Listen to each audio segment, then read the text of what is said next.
Assalamualaikum warahmatullahi wabarakatuh. Apa kabar sahabat beriman? Selamat datang di Magenta Islam. Setiap amal perbuatan kita selalu dicatat oleh Allah Azza wa Jalla melalui malaikatnya. Baik itu amal baik maupun amal buruk, semua pasti akan dimintai pertanggungjawaban. Tidak sedikit orang yang menyadari hal ini. Banyak sekali orang yang masih melakukan hal-hal yang tidak baik, padahal semua amal itu akan dimintai pertanggungjawaban oleh Allah Azza wa Jalla. Amal yang baik akan dibalas dengan kebaikan, yaitu surga. Sedangkan amal yang buruk juga akan dibalas dengan siksa dan azab dari neraka. Namun tahukah kalian sahabat beriman, bahwa ada golongan orang-orang yang kekal di dalam neraka? Lalu siapa sajakah mereka? Temukan jawabannya dengan menyimak video ini hingga akhir. Inilah 3 penghuni kekal di neraka. Apakah termasuk orang murtad?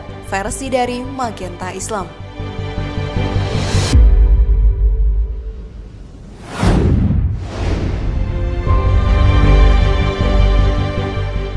Dunia hanya persinggahan, begitu yang sering kita dengar.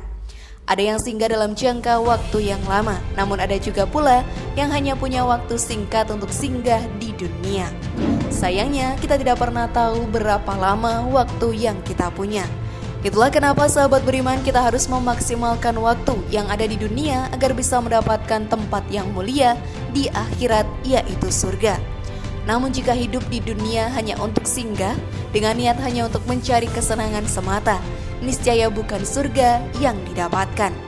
Sebaliknya neraka akan menjadi ancaman. Neraka adalah seburuk-buruknya tempat kembali. Sehina-hinanya seseorang di dunia, maka jauh lebih hina apabila mendapat ganjaran untuk masuk ke dalam neraka. Apalagi jika kekal di dalamnya. Lalu siapa sajakah mereka? Maka mari kita bahas lebih dalam. Namun sebelum lanjut, klik dulu tombol loncengnya ya, supaya kita tetap bertebar syiar melalui channel ini. Mari berbagi pengetahuan dan ilmu yang bermanfaat. Amin ya robbal alamin.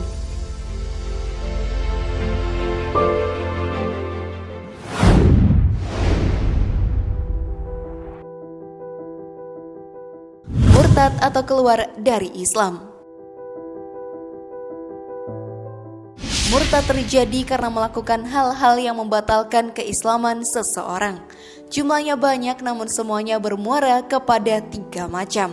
Pertama, murtad karena perkataan, seperti mencaci maki Allah Ta'ala, Rasulnya Rasulullah SAW, malaikatnya atau salah satu dari Rasul-Rasulnya, atau mendakwakan diri mengetahui ilmu gaib, mengakui sebagai nabi, membenarkan orang yang mengaku sebagai nabi, berdoa kepada selain Allah, dan meminta tolong atau perlindungan kepada sesuatu yang tidak mampu untuk memenuhinya kecuali Allah Ta'ala. Kedua, murtad karena perbuatan, seperti sujud kepada patung, pohon, batu, kuburan, menyembelih untuk selain Allah, melemparkan mushaf Al-Quran ke tempat-tempat kotor, melakukan sihir, belajar dan mengajarkan sihir, dan berhukum kepada selain hukum Allah Ta'ala dengan meyakinkan kebolehannya. Ketiga, murtad karena keyakinan, seperti meyakini sekutu bagi Allah, meyakini zina, minum khamr dan riba itu halal, sementara roti itu haram, sholat itu tidak wajib, dan hal lain yang telah disepakati hukumnya halal, haram atau wajib dengan ijma yang pasti. Allah berfirman di dalam surat Al-Baqarah ayat 217, barang siapa yang murtad di antara kalian dari agamanya, lalu dia mati dalam keadaan dia kafir, maka akan hapus amal-amal mereka di dunia dan di akhirat, dan mereka itu adalah penghuni neraka yang mereka kekal dalam neraka selama-lamanya. Quran surat Al-Baqarah ayat 217.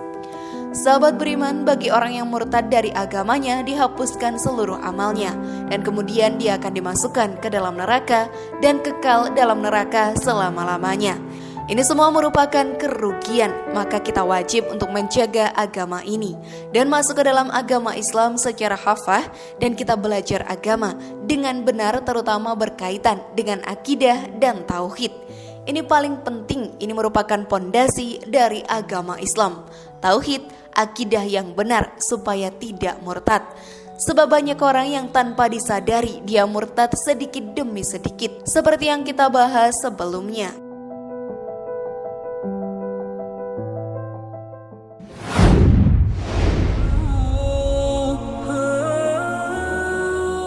Orang-orang musyrik.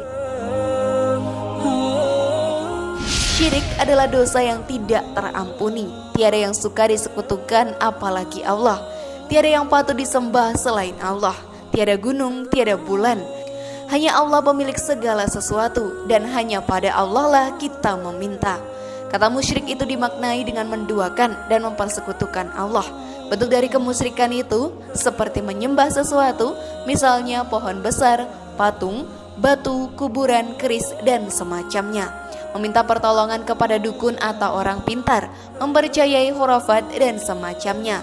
Itulah bentuk-bentuk kemusyrikan yang diajarkan dalam tradisi dan doktrin agamis. Sesungguhnya aktivitas-aktivitas tersebut hanya dilakukan oleh orang-orang bodoh, penakut, dan tidak memiliki kepercayaan diri untuk menghadapi kehidupan ini. Sesajen menyembah batu, menyembah pohon merupakan wujud nyata dari syirik. Percaya pada mitos-mitos bertuahnya sebuah benda juga tergolong pada syirik.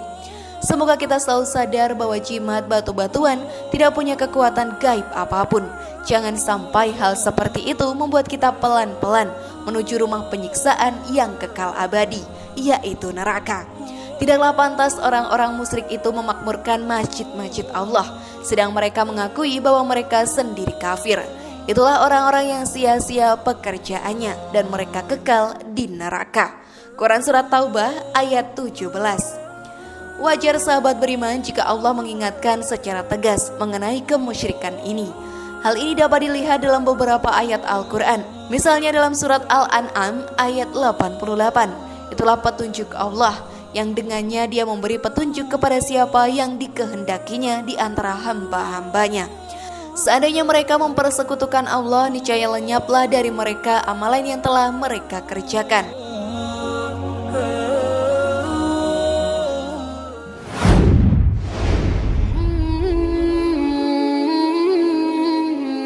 Orang-orang munafik. Sebahaya-bahayanya manusia adalah manusia munafik. Mereka terlihat benar padahal salah. Mereka terlihat baik tetapi jahat. Sebagaimana sabda Rasulullah mengatakan bahwa ciri-ciri orang yang munafik adalah dusta bila berkata, ingkar ketika berjanji, dan berkhianat ketika dipercaya. Munafik di sini sahabat beriman dari segi akidah dan etikat, yaitu orang kafir yang mengaku beriman dan berpura-pura masuk Islam. Golongan ini merupakan orang yang tidak mendapat hidayah atau petunjuk dari Allah Azza wa Jalla, sehingga jalan hidupnya yang ditempuh tidaklah mengandung nilai-nilai ibadah dan segala amal yang dikerjakannya tidak untuk mencari keridhaan Allah Ta'ala. Orang munafik seperti ini adalah orang yang bermuka dua, mengaku beriman padahal hatinya ingkar, kufur, dan juga syirik. Allah Ta'ala menjanjikan neraka bagi orang-orang munafik, dan itu adalah janji yang sudah diputuskan dan tidak dapat diingkari olehnya. Inilah yang banyak di sekitar kita sahabat beriman, susah mendeteksi orang-orang seperti ini karena mereka bertindak dan berkata tidak sesuai dengan apa yang ada di dalam hatinya. Kita rentan sekali terhadap hal tersebut. Mari kita sama-sama koreksi diri. Pernahkah kita berdusta bila berkata? Apakah kita dapat dipercaya untuk diberi amanat, dan apakah kita sudah menepati segala janji kita? Jangan-jangan dengan melakukan perbuatan-perbuatan tersebut kita sedang mendaftarkan diri untuk menjadi penghuni tetap neraka. Semoga kita dijauhkan dari sifat munafik yang mudah sekali menyerang hati manusia. Allah mengancam orang-orang munafik laki-laki dan perempuan dan orang-orang kafir dengan neraka jahanam. Mereka kekal di dalamnya. Cukuplah neraka itu bagi mereka, dan Allah melaknati mereka, dan bagi mereka azab yang kekal. Quran Surat At-Taubah ayat 68. Allah Ta'ala pun juga berfirman dalam Surat At-Taubah ayat 69. Allah mengancam orang-orang munafik laki-laki dan perempuan dan orang kafir dengan neraka jahanam. Mereka kekal di dalamnya. Cukuplah neraka itu bagi mereka, dan Allah melaknati mereka, dan bagi mereka azab yang kekal. Sungguh sangat mengerikan, bukan sahabat beriman?